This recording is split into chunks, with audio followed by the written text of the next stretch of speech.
외신에 보도된 우리 모습 살펴보는 밖에서 본 한국 코너입니다. 국제민주연대 강은지 팀장 어서 오십시오. 네, 안녕하세요. 네, 정유라 씨의 입국 소식 외신도 매우 주목하죠.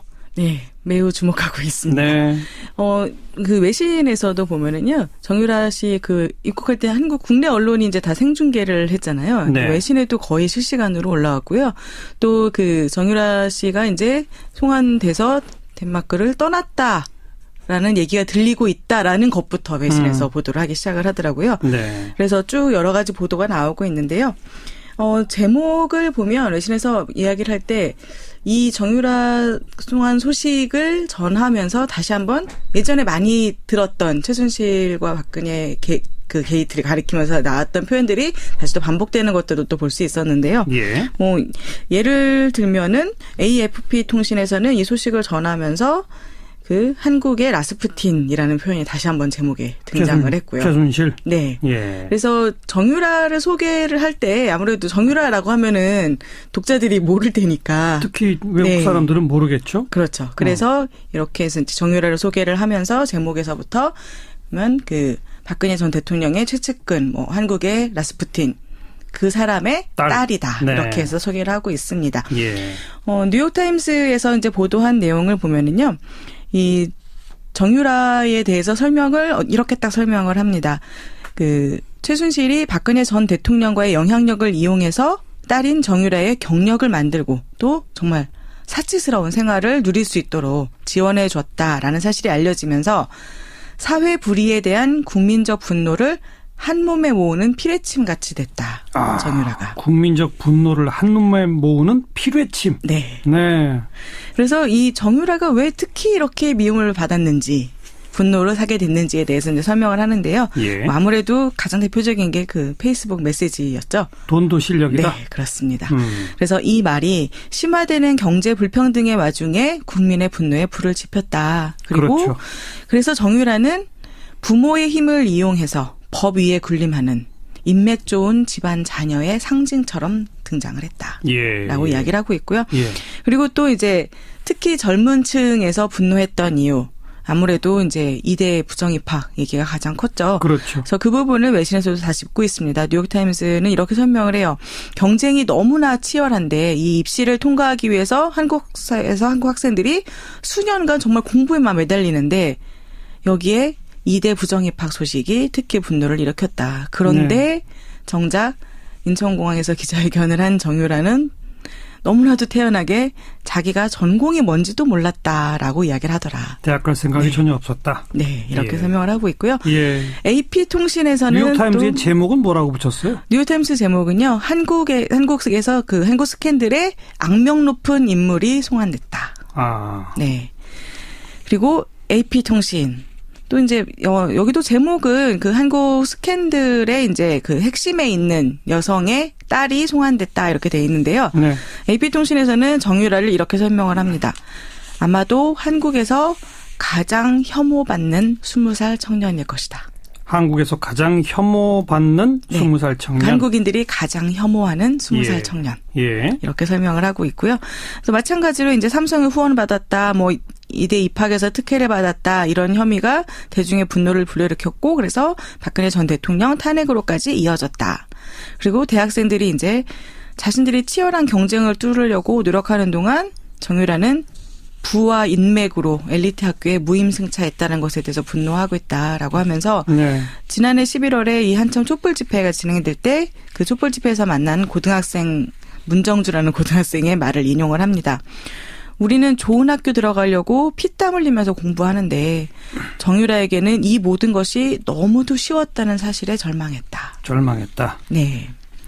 그래서 이제 AP통신도 마찬가지로 그래서 이렇게 정말 모든 한국에서 학생들이 정말 치열하게 공부하고 그렇게 가고 싶어하는 그 대학 거기를 갔는데 정유라가 공항 기자회견에서 하는 말이 대학 갈 생각 없었는데 엄마가 고집해서 들어갔다. 예. 이렇게 말해서 더욱더 분노를 일으켰다. 더 화가 난다. 네, 그런 그렇습니다. 얘기죠. 네. 네, 로이터 통신에서도 마찬가지로 이 한국에서 한국인들이 가장 혐오하는 20살이라는 말로 정유라를 설명을 하고 있고요. 그리고 AFP 통신에서도 역시 이제 그 이대 입학 부정 입학 문제가 한국인들의 분노를 가장 크게 불러일으켰다라고 설명을 하면서요. 예. 그러니까 경쟁이 너무도 치열하기 때문에 이 한국 사회에서 몇 개 안 되는 엘리트 대학에 입학하느냐 못하느냐는 학생들의 미래에 결정적인 차이를 가져오는데 네. 그렇기 때문에 이 절차에 조금이라도 부당함이 있었다고 하면 국민적 분노가 나올 수밖에 없는 상황이다. 대단히 민감할 설명을 수밖에 하고 없는 있습니다. 대목이죠. 네. 대학 문제가. 예. 그렇습니다.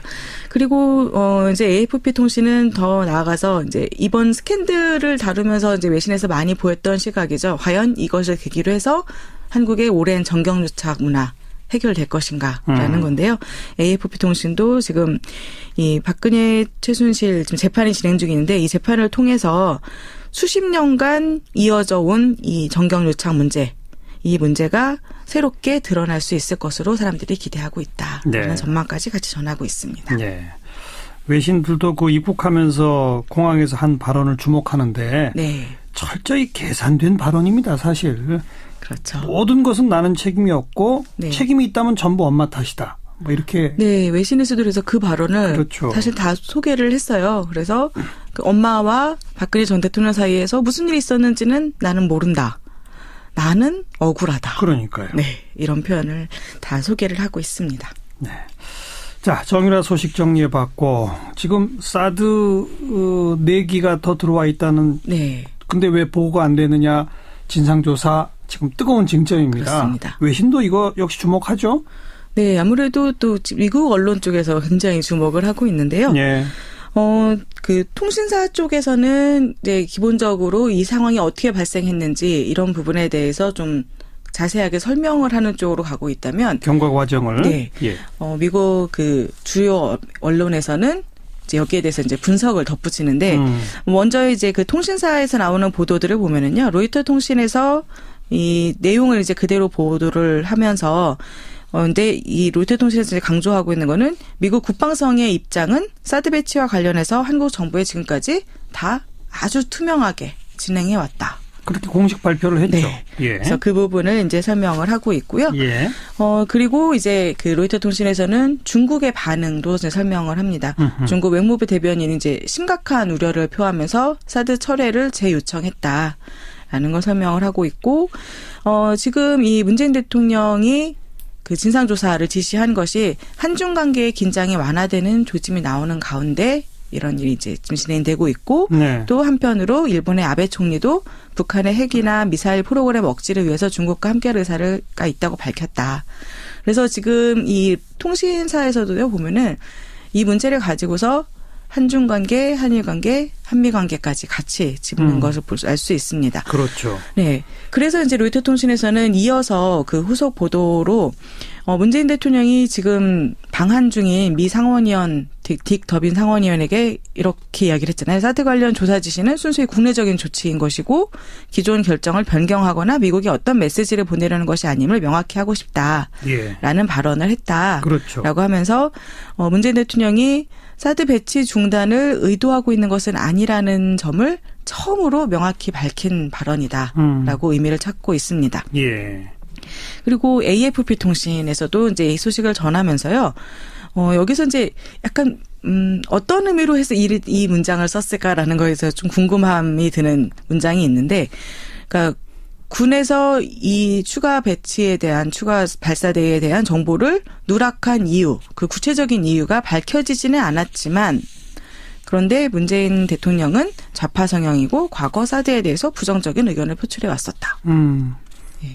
그런 부정적 의견을 표출해 왔었기 때문에 아마 누락하지 않았겠느냐라고 그렇죠. 해석할 수 있는 그런 네. 문장이네요. 네, 그렇습니다. 알겠고요. 자, 그러면은 이제 그 사드 문제 둘러싸고서 통신사에서도 아무래도 이것이 미중 관계에 그리고 한중 관계에 또 한미 관계에 미칠 영향에 대해서 주목하고 있는데 여기에서 이제 뉴욕타임스 기사를 보면은요. 예. 제목이 중국은 한국의 새 지도자에게 구애를 하고 있고 미국은 여전히 방해꾼으로 밀려나 있다. 아하. 이렇게 진단을 하고 있습니다. 중국이 한국의 문재인 대통령에게 구애하고 있다. 네. 미국은 방해꾼이다. 그렇습니다. 예. 네. 그래서 이제 그 중국의 이제 시진핑 주석이 취임하면서부터 한국과 관계를 어떻게 좀 잘 해보려고 어떤 노력을 해왔는지, 그런데 그 관계가 박근혜 전 대통령 하에서 어떻게 어긋났는지 그 여력을 쫙 이렇게 밝히고 있어요. 예. 그래서 초반에는 이제 한국과 잘해보려고 노력을 했고 박근혜 전 대통령도 이에 호응해서 이제 중국 방문하고 뭐 이런 식으로 좋은 관계가 갔는데 네. 그런데 박근혜 전 대통령이 중국이 원하는 만큼 북한을 억제하기를 거부하니까 등을 돌렸다. 이렇게 네. 표현을 하고 있고요. 예. 그런데 이제 한국의 새 지도자가 들어서니까 시진핑 주석이 다시 한번 문재인 대통령에게 구애 중이다. 예. 그래서 이러한 그 관계 개선을 통해서 한미 동맹에서부터 한국을 좀 떨어뜨려내고 그리고 동북아에서 중국의 입지를 강화하기를 기대하고 있다라고 설명을 합니다. 예. 이제 뉴욕타임스에서 이제 기본적으로 북한에 대해서 포용 정책을 지지하고 있기 때문에 문재인 대통령이 예. 네. 그래서 당연히 이제 보수적인 박근혜 전 대통령보다는 시진핑 주석과 우호적인 관계를 맺을 가능성이 더 높다라는 그렇죠. 거는 맞다고 보고 있고요. 예. 그리고 또 지금 북한이 워낙에 이제 미사일 실험 빈도를 높이고 있고 또 제6차 핵실험 준비하고 있다는 얘기가 계속 나오고 있는 상황이라서 이 북한과의 대치 상황에 대해서 외교적 해결책을 찾고자 한다면 중국의 입장으로서도 한국과 공동의 명분을 쌓는 것이 점점 더 중요해지고 있다라고 네. 분석을 합니다. 예. 그러면서 이제 뉴욕타임스는 북한과 중국의 관계가 표면상으로는 동맹 관계인데 현재 완전 너덜너덜하게 헤어졌다. 그렇죠. 라고 표현을 하고 있고 그리고 또 한국과의 관계도 그런데 형편없이 나쁘다. 그래서 갑자기 중국이 남과 북 모두와 불편한 관계에 놓이게 된 것이다 라고 설명을 합니다. 네. 그런데 이제 그래서 이 시진핑 주석이 문재인 대통령에게 구애를 하면서 한중 관계 개선을 계속 모색을 하고 있는데 문제는 이 관계를 개선하는 데 있어서 사드가 이제 주요 장애물로 작용을 한다는 거죠. 예. 그러면 문재인 대통령이 사드가 사라지기를 원하는 중국의 요구와 그리고 사드를 고집하는 미국의 요구 사이에서 어떻게 그 미묘한 그 해결책을 찾아낼 수 있을 것인가. 네. 네, 뉴욕타임즈는 쉽지 않다고 이야기를 합니다. 어려운 문제죠, 네. 사실. 그렇습니다. 그리고 지금 이제 정부의 보고 없이 4기의 발사대가 또 추가로 들어왔던 부분, 이런 부분들에 대해서 이제 미국 국방부와 지금 갈등을 겪고 있다라고 표현을 하고 있고요. 철저한 조사를 네. 지시한 것 자체가 미국과의 갈등이다. 그렇죠. 네. 그렇죠.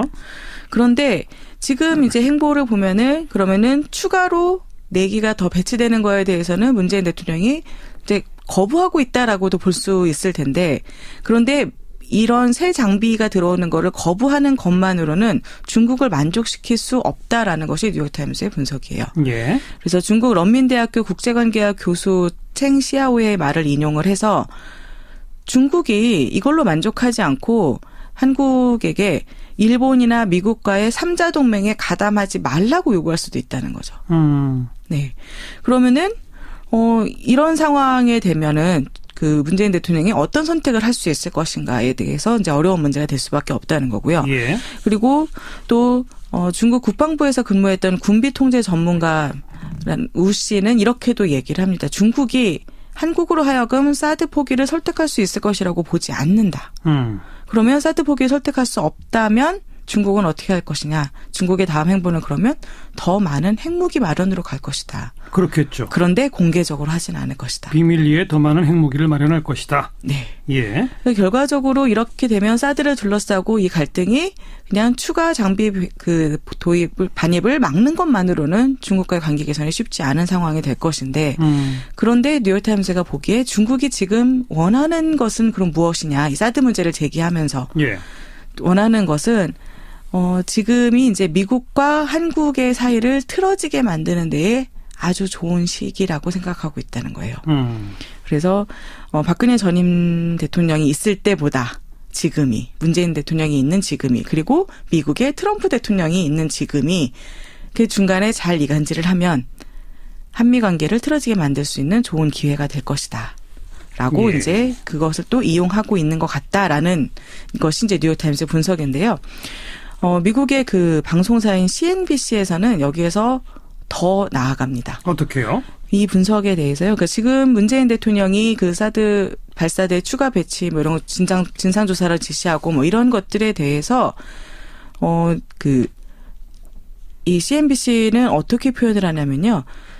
문재인 대통령이 중국의 손에 놀아나고 있는 것일 수도 있다라고 이야기를 합니다. 예. 그래서 문재인 대통령이 중국의 손에 놀아나고 있는 것일 수도 있다라는 분석이 나오고 있다고 저 이야기를 하면서 미국 내에서 그런 네, 분석이 그렇습니다. 나온다. 예. 그리고 이제 더 나아가서 보수 싱크탱크인 헤리티지 재단의 선임 연구원 존 베너블의 존 베너블 연구원의 말을 인용을 하는데요. 네. 문재인 대통령에 대해서 이렇게 표현을 해요. 국민의 손에 의해 선출되었지만 국민을 잘 대변하지 못하는 사람들이 자리를 차지하고 있다. 그러면서 이렇게 설명을 합니다. 사드 시스템을 한국이 가지고 있다고 해서 해가 될 것은 없다. 예. 그러면 왜 이걸 가지고 논쟁을 하느냐? 이것은 한 정치인이 미국으로부터 거리를 두기 위해 정치적 논쟁점으로 사용하고 있을 뿐이다. 예. 이것이 이제 그 미국의 보수적인 싱크탱크에서의 바라보는 시각이라는 건데요. 그리고 또 지금 이 사드를 둘러싼 논쟁 이 드라마에서 또 눈에 띄는 것이 문재인 대통령이 중국의 호의를 사려고 한다. 그것이 너무 명확하게 보인다라는 것이 CNBC의 분석입니다. 예. 지금 한국에 있어서 중국의 경제적 영향력이 굉장히 큰데 여기에 대해서 CNBC는 중국의 경제적 영향력, 은총이자 저주이다라고 표현을 하고 있습니다. 은총이자 저주? 네. 중국이 지금 한국의 이제 주요 무역 대상국으로서 전체 무역의 4분의 1을 차지하고 있잖아요. 홍콩까지 합치면은 30%를 넘어가는데 이만큼 많이 차지를 하고 있기 때문에 예. 그러면은 한국의 수출에 지대한 공헌을 하고 있는 동시에 예. 사드 문제 때문에 이제 중국이 보복 조치를 했을 때 경제적으로 보복 조치를 했을 때 그 타격이 한국에 그만큼 클 수밖에 없었다는 거고요. 그런 의미에서 은총이자 저주다. 네. 예. 그렇기 때문에 중국이 이 경제적으로 보복에 나서는 이상 사드 문제가 예상보다 더 심각한 문제로 한국에 작용할 수밖에 없다라는 겁니다. 네. 그래서 이런 인식 때문에 지금 미국의 이제 보수적인 싱크탱크들에서는 다 이렇게 지금 사드 문제를 가지고서 또 특히 사드 발사대 4기가 추가로 들어왔는데 보고가 됐느냐 안 됐느냐 이런 문제를 가지고 논란이 벌어지는 것 자체가 중국에 이용당하고 있는 것이다. 알겠습니다. 라고 보고 있는 거죠. 철저히 미국의 시각인 거죠. 네, 그렇습니다. 그러니까 사드 문제 하나로만 국한을 시켜놓고 네. 한중 관계냐 미중 관계냐를 선택하라. 네. 뭐 이런 식으로 압박을 가하는 분석들이 뉴욕타임스나 CNBC에 나온 거 아니겠습니까? 네, 그렇습니다. 근데 그러면 우리 입장에서는 한중 관계도 한미 관계도 동시에 잘 만족시킬 수 있는 네. 그런 해법을 찾아야 되는 거거든요. 그거는 사드 문제 하나로만 풀 수가 없어요. 다른 문제와 연계시켜서 패키지 딜로 우리가 그런 해법을 찾아내야 되는 거죠. 네, 그렇습니다. 그래서 지금 뉴욕타임스나 CNBC에서 이런 식으로 분석을 하는 것 자체가 사드라는 그 시스템 자체에 대한 논란을 더 이상 이렇게 그 표면에 올라오지 않도록 하기 위해서 이것이 지금 이렇게 진행되고 있는 모든 논란이 그냥 정치적 논쟁이다 또는 중국이 이용당하고 있는 것이다. 예. 그러니까 이렇게 두어서는 안 된다. 라는 쪽으로 좀 논조를 가져가고 있는 것 같습니다. 미국 언론이니까요. 네. 그래요. 여기까지 합시다. 그리고 우리 강은지 팀장 개인적인 사정 때문에 오늘이 마지막 방송이라면서요. 네. 그렇습니다. 그동안에 많이 쓰셨습니다. 고맙습니다. 그동안 감사했습니다. 네. 밖에서 본 한국 국제민주연대 강은지 팀장이었습니다. 들었던 최순실과 박근혜 그 게이트를 가리키면서 나왔던 표현들이 다시 또 반복되는 것들도 또 볼 수 있었는데요. 예. 예를 들면은 AFP 통신에서는 이 소식을 전하면서 그 한국의 라스푸틴이라는 표현이 다시 한번 제목에 등장을 했고요. 최순실. 네. 예. 그래서 정유라를 소개를 할 때 아무래도 정유라라고 하면은 독자들이 모를 테니까. 특히 외국 사람들은 모르겠죠. 그렇죠. 그래서 이렇게 해서 정유라를 소개를 하면서 제목에서부터 면 그 박근혜 전 대통령의 최측근 한국의 라스푸틴 그 사람의 딸이다. 네. 이렇게 해서 소개를 하고 있습니다. 예. 뉴욕타임스에서 이제 보도한 내용을 보면은요. 이 정유라에 대해서 이렇게 딱 설명을 합니다. 그 최순실이 박근혜 전 대통령과의 영향력을 이용해서 딸인 정유라의 경력을 만들고 또 정말 사치스러운 생활을 누릴 수 있도록 지원해 줬다라는 사실이 알려지면서 사회 불의에 대한 국민적 분노를 한 몸에 모으는 피뢰침 같이 됐다. 정유라가. 국민적 분노를 한 몸에 모으는 피뢰침. 네. 네. 그래서 이 정유라가 왜 특히 이렇게 미움을 받았는지 분노를 사게 됐는지에 대해서 이제 설명을 하는데요. 예. 뭐 아무래도 가장 대표적인 게 그 페이스북 메시지였죠. 돈도 실력이다. 네, 그렇습니다. 그래서 이 말이 심화되는 경제 불평등의 와중에 국민의 분노에 불을 지폈다. 그리고 그렇죠. 그래서 정유라는 부모의 힘을 이용해서 법 위에 군림하는 인맥 좋은 집안 자녀의 상징처럼 등장을 했다라고 예. 이야기를 하고 있고요. 예. 그리고 또 이제 특히 젊은 층에서 분노했던 이유 아무래도 이제 이대 부정 입학 얘기가 가장 컸죠. 그렇죠. 그래서 그 부분을 외신에서도 다 짚고 있습니다. 뉴욕타임스는 이렇게 설명을 해요. 경쟁이 너무나 치열한데 이 입시를 통과하기 위해서 한국에서 한국 학생들이 수년간 정말 공부에만 매달리는데 여기에 이대 부정 입학 소식이 특히 분노를 일으켰다. 그런데 정작 인천공항에서 기자회견을 한 정유라는 너무나도 태연하게 자기가 전공이 뭔지도 몰랐다라고 이야기를 하더라. 대학 갈 생각이 전혀 없었다. 네, 이렇게 예. 설명을 하고 있고요. 예. AP통신에서는 뉴욕타임즈의 또 제목은 뭐라고 붙였어요? 뉴욕타임스 제목은요. 한국에서 그 한국 스캔들에 악명 높은 인물이 송환됐다. 아. 네. 외신에 보도된 우리 모습 살펴보는 밖에서 본 한국 코너입니다. 국제민주연대 강은지 팀장 어서 오십시오. 네, 안녕하세요. 네. 정유라 씨의 입국 소식 외신도 매우 주목하죠? 네, 매우 주목하고 있습니다. 네. 그 외신에서도 보면은요, 정유라 씨 그 입국할 때 한국 국내 언론이 이제 다 생중계를 했잖아요. 네. 외신에도 거의 실시간으로 올라왔고요. 또 그 정유라 씨가 이제 송환돼서 덴마크를 떠났다라는 얘기가 들리고 있다라는 것부터 외신에서 보도를 하기 시작을 하더라고요. 네. 그래서 쭉 여러 가지 보도가 나오고 있는데요. 제목을 보면 외신에서 이야기를 할 때 이 정유라 송환 소식을 전하면서 다시 한번 예전에 많이 그리고 AP통신 또 이제 여기도 제목은 그 한국 스캔들의 이제 그 핵심에 있는 여성의 딸이 송환됐다 이렇게 돼 있는데요. 네. AP통신에서는 정유라를 이렇게 설명을 합니다. 아마도 한국에서 가장 혐오받는 20살 청년일 것이다. 한국에서 가장 혐오받는 네. 20살 청년. 한국인들이 가장 혐오하는 20살 예. 청년. 예. 이렇게 설명을 하고 있고요. 그래서 마찬가지로 이제 삼성에 후원을 받았다, 뭐 이대 입학에서 특혜를 받았다 이런 혐의가 대중의 분노를 불러일으켰고 그래서 박근혜 전 대통령 탄핵으로까지 이어졌다. 그리고 대학생들이 이제 자신들이 치열한 경쟁을 뚫으려고 노력하는 동안 정유라는 부와 인맥으로 엘리트 학교에 무임승차했다는 것에 대해서 분노하고 있다라고 하면서